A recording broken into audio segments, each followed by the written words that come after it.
بگذرم چون از جهان یادم کنید، در کجایی گفته فریادم کنید. بعد مردن تا نگردم بی نشان، ذکر خیر دوستان شادم کنید. گر خطایی رفت از من منظرت، آن خطا بخشید و آزادم کنید.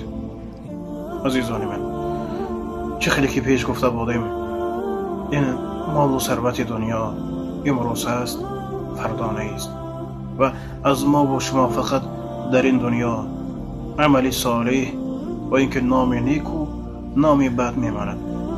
پس به حرمت الله سبحانه و تعالی از دلآزاری کردن، از برای سوم دنیا یکدیگر را پس زدن و یکدیگر را هر خیل مسخره کردن احتیاط کنیم، چون که همه ما و شما چشنده مرگیم و در پیشگوی الله سبحانه و تعالی جواب میدهیم. سلام علیکم.